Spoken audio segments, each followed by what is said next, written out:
Hi viewers, this is MK. இன்னைக்கு என்ன பார்க்க போறோம்னா கேரளா ஸ்டைலில் கடலைக்கறி எப்படி பண்ணுறதுன்னு பார்க்கலாங்க. அது கடலையை வந்து 6 ஹவர்ஸ் ஊற வச்சு எடுத்து வச்சு இருக்குங்க. மசாலா பொருட்கள்லாம் தேவையான அளவு எடுத்து வச்சுருக்கேன். அதோட நேமிங்லாம் டிஸ்கிரிப்ஷனில் கொடுக்குறேன், பார்த்துக்குங்க. மற்றபடி இஞ்சி, பூண்டு, வெங்காயம், கருவேப்பிலை, கொத்தமல்லி எடுத்து வச்சுருக்குங்க. சின்ன வெங்காயம், தக்காளி, பச்சை மிளகா, கருவேப்பிலை, கொத்தமல்லி இதையும் எடுத்து வச்சுருக்குங்க. இது மசாலா அரைக்கிறதுக்கும் சேர்த்து நான் ரெடி பண்ணி வச்சுருக்கேன், அதுதாங்க காமிச்சிருக்கேன்.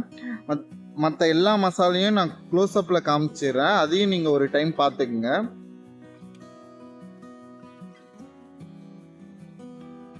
இந்த மசாலா வந்து அரைச்சி இப்படி செஞ்சு பாருங்க, சும்மா வேற லெவலில் இருக்குங்க. ஒரு மட்டன் குழம்பு சாப்பிட்ட ஃபீல் இருக்குங்க நமக்கு. இது சப்பாத்தி, புட்டு, இடியாப்பம் எல்லாத்துக்குமே, தோசைக்கு எல்லாமே ரொம்ப நல்லா இருக்குங்க. ஒரு கடாயில் எண்ணெய் சேர்த்துட்டு அதில் வந்து இந்த எடுத்து வச்சிருக்க மசாலா எல்லாத்தையும் பொன்னிறமாக வறுத்துக்கலாங்க.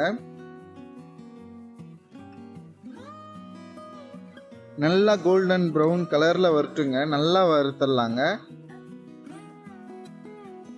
நெக்ஸ்ட்டு இதோட வந்து பூண்டு, இஞ்சி, சின்ன வெங்காயம் இதை சேர்த்துடலாங்க.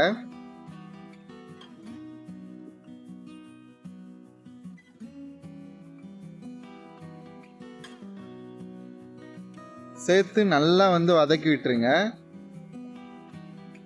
நல்லா வதக்கணுங்க. ஒரு 5 மினிட்ஸுக்கு நல்லா சிம்மில் வச்சு நல்லா வதக்கிடுங்க.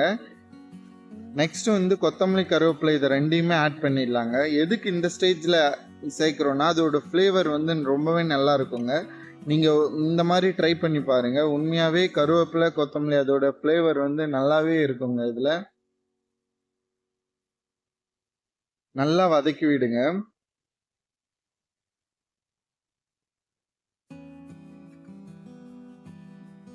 வதக்கின எல்லா மசாலாவையும் ஒரு மிக்ஸி ஜாரில் சேர்த்துக்கலாங்க.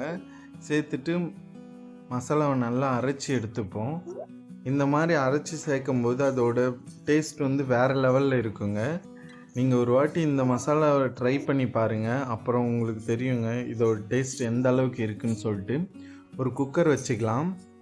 அதில் வந்து தேவையான அளவு ஆயில் ஆட் பண்ணிடலாம். நெக்ஸ்ட்டு ஒரு பட்டை, லவங்கம், பிரியாணி இலை ஆட் பண்ணிடலாம். பச்சை மிளகாய் ஆட் பண்ணிடலாம். கருவேப்பிலை ஆட் பண்ணி அது கூட உரித்து வச்சுருக்க சின்ன வெங்காயத்தையும் ஆட் பண்ணிடலாம். ஆட் பண்ணி எல்லாத்தையும் நல்லா வதக்கி விட்டுடலாம். ஆனியன் நல்லா ப்ரௌன் கலரில் வரட்டுங்க, அந்த அளவுக்கு நல்லா வதக்குங்க.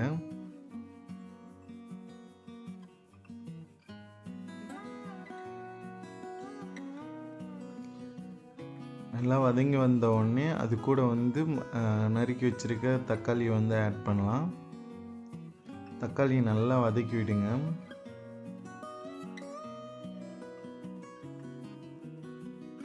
தக்காளி நல்லா வதங்கட்டுங்க.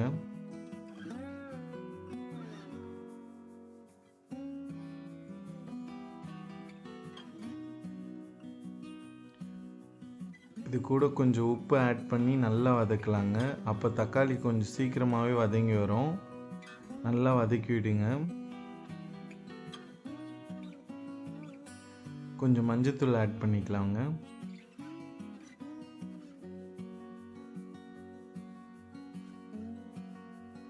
நல்லா கிளறி விடுங்க, மஞ்சத்தூள் வாசனை போகிற அளவுக்கு.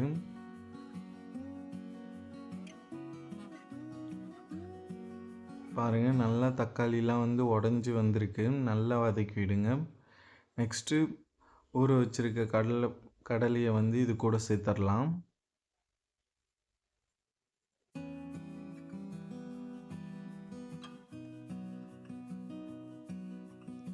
இதை நல்லா கிளறி விட்டுடலாங்க.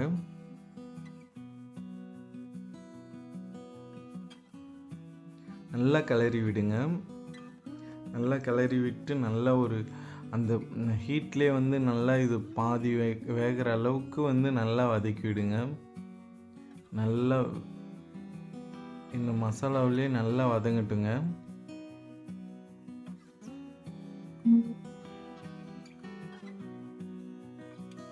நெக்ஸ்ட்டு அரைச்சி வச்சுருக்க மசாலாவெல்லாம் இதில் கூட சேர்த்துடலாங்க.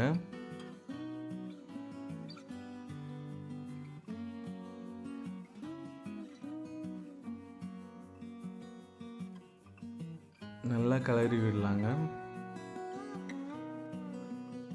பாருங்கள் என்ன மாதிரி ஸ்ட்ரக்சரில் நம்மளுக்கு கிடச்சிருக்குன்னு.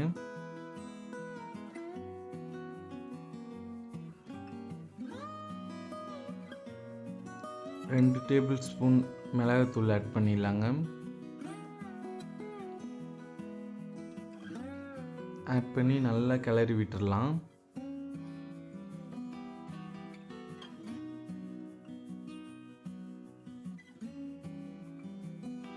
நல்லா கிளறி விடுங்க.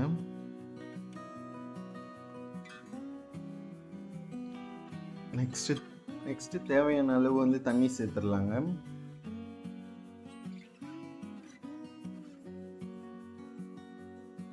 தண்ணி சேர்த்து நல்லா மிக்ஸ் பண்ணி விடுங்க.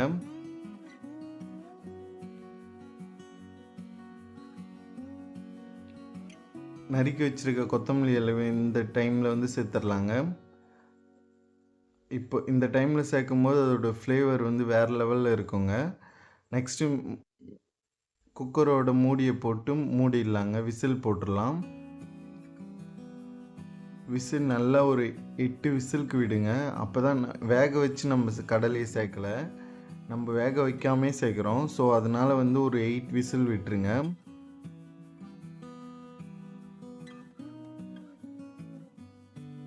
அவ்வளோதாங்க, நம்மளோட கடலைக்கறி ரெடி ஆயிடுச்சு.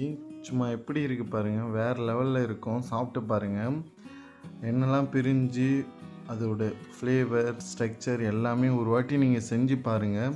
பார்த்துட்டு அப்புறமா கமெண்ட் பண்ணுங்கள். சும்மா அப்படி இருக்குங்க.